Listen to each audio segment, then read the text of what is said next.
right before, that was right before he gave me a speech about how everybody that he had signed changed after they got a publishing deal. In other words, they write one kind of way, and then the publisher goes, "Oh my God, I think you're original, you're great," and they sign them to a deal, and then they start listening to the radio and start trying to emulate what people are recording because they see money involved. And he said, "You never did that, Travis," and I don't know if it was your age or you were settled, but I really appreciate that about you. What he didn't know is that I do have moments where I wonder.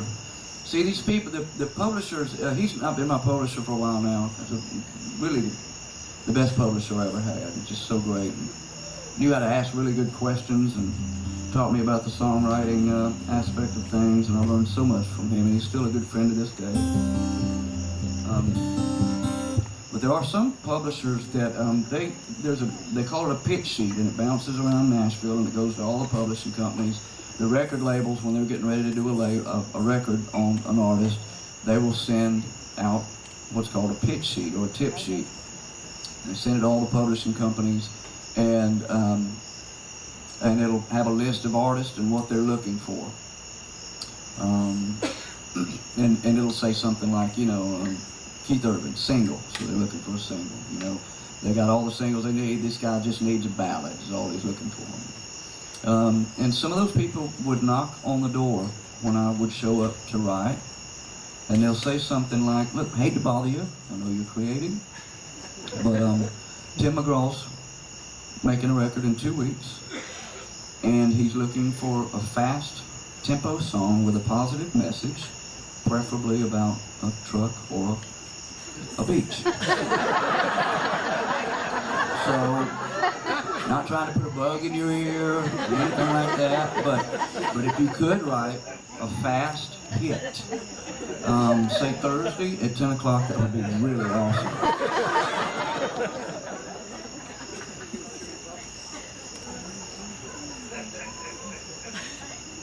There are times when I wonder if I could write a fast song about a truck or a beach.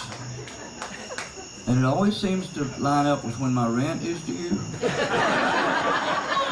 Or I bought a guitar that I couldn't afford. And then I was writing with a good friend of mine, Lisa Carver. I love her dearly. She's one of the greatest writers. She got sick of the shit and left, and I don't blame her. But she lives in Taos, New Mexico now. But we were writing, and we're semi-close to the same age. She's actually never given me her exact age. I just know that we're somewhere thereabouts. But whatever age she is, she's the hottest one of them I've ever seen. She's a good-looking woman. And what I love more about her is her heart. She's a good soul, and I love her dearly. We were writing a song about being in the middle portion of your life. It kind of came out of nowhere. We were writing something completely different, and right when we were kind of wrapping up, this thing kind of started happening.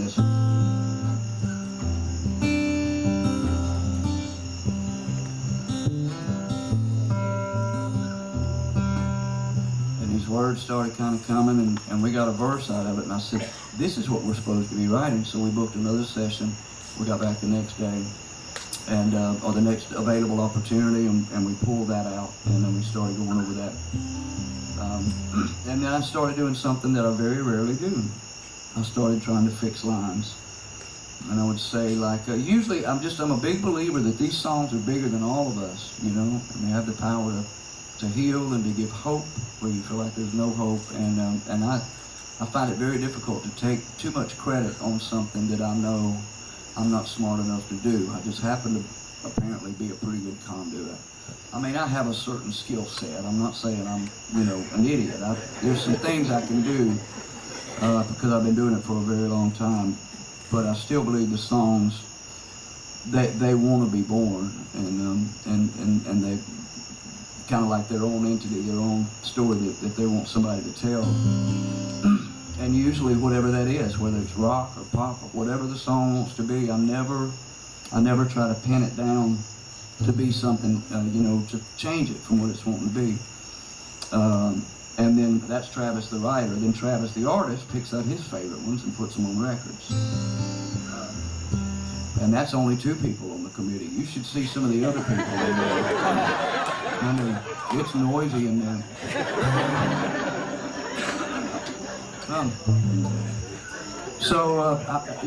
I would say a line, or she would say a line, and I'd go, I don't think Kenny Chesney would say this. I would say another line, and I don't think Tim McGraw would say this. About the 3rd time, she said, what are you doing?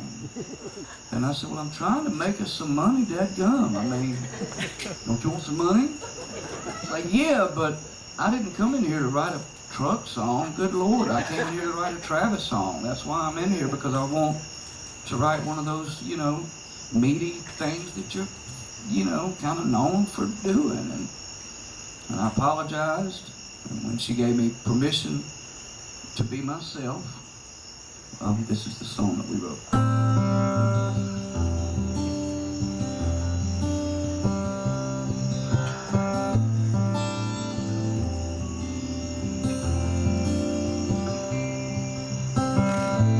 I've got a list of things to do before I die.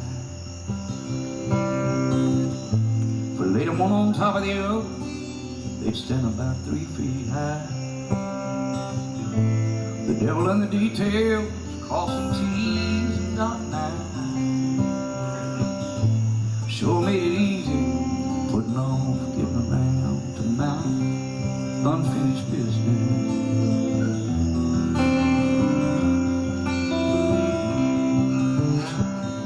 I killed a lot of years by sweating over things that didn't last. And I killed the better part of my youth by growing up way too fast. I'm almost to the age where there's less future than there is past. My regrets are only half the size of the shadows that they cast. My unfinished business. Did you hear that last line?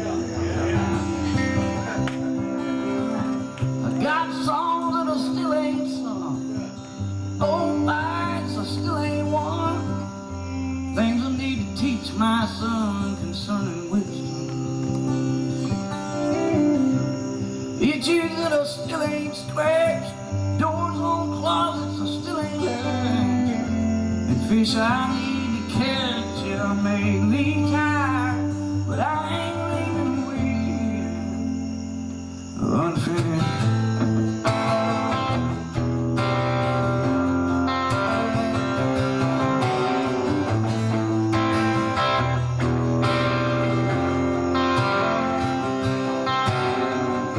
I'm gonna run a few new chords on this beautiful guitar.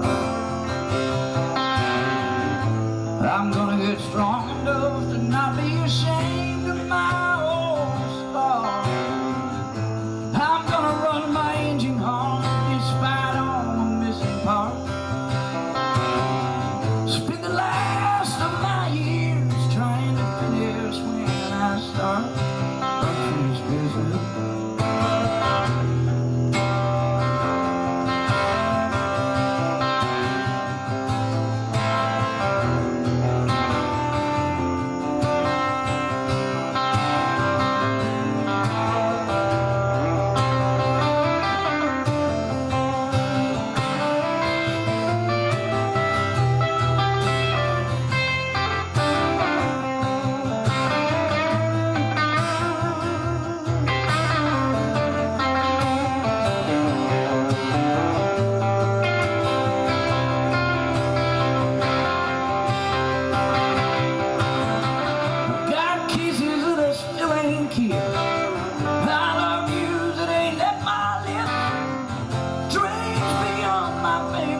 But I'm reaching, and I may leave time.